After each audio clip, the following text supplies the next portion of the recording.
Kusangana matwitter zvakare mune Zimbabwe pano paZest News pano pachanga tichimhanya nemanews updates ezvakasiyana-siyana zvichiitika muno munyika yedu yeZimbabwe kunyanya-nyanya zvichipisa mumastreets esocial media.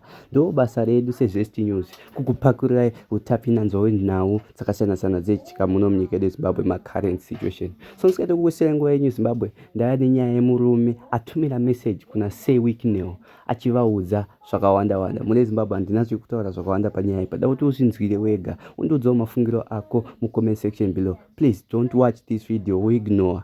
Please, we need your support guys. Without you we are nothing. So semukuona kwamukuitawo murume ari pascreen penyu ane message yaakutumira Say Wicknell achipopota panyaya dzekupiwa kwaDorcas Moyo kwaakaitwa mota anzi kuwesta mari. So mune Zimbabwe dada kuti uzvinzwire video tachikumbira kutora zvanofunga comment section below oshare video iri nevadikani kuitira kuti vaone zvikuitika muno munyika yedu yeZimbabwe. Please enjoy this video.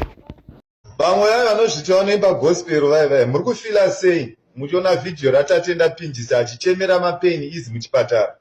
Mimi makapfigira dzimota kuti uyo ari kuchemera mapeni izi chipatara chichi hachina kusvika afa asina kana amupa mapeni izi achoni. Imi chiti munoimba gospel muchichemera kuti muchichema nekutenda 20,000 yamusingazivi kuti yakabvepi, mari yenyika inodiwa ichipihwa imi munozvinyepera kuti munonamata.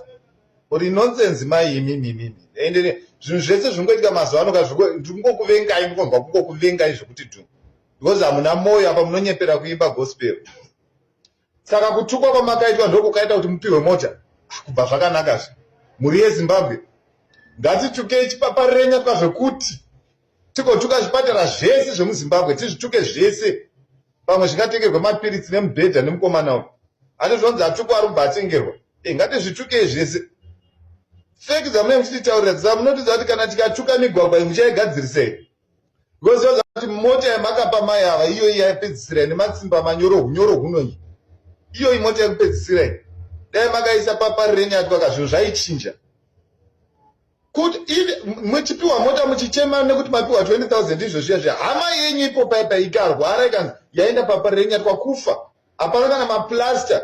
Vanhu vaisungwa nemakadhibhokisi hunyoro huno mazuva apera. Nhasi zvingori zvimwe chete zvakadaro. Wese arwara kana aita accident aita paipai. Road dzari dziri kuita accident dziri kuuraya vanhu.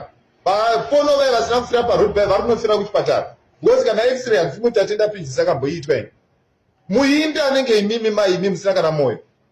Anotoimba gospel yamunoti munoimbawo imi. But yenyu haisi gospel iyani. Ndo zviya zvinonzi vachauya vanhu vanenge vachinyepera kuti Mwari. Iyo moyo yakasvipa kuti sha. Muri kunzwa sei izvozvi? Munotoitawo nematambudziko kuna tatenda pinjisi.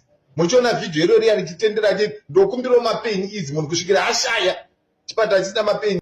Okay, muri Zimbabwe ndinotenda nekuona kwamaita video redu, and please don't forget to share this video kuti vamwe vaone. Muve nezuva rakanaka muri Zimbabwe. Much love for you. Thank you.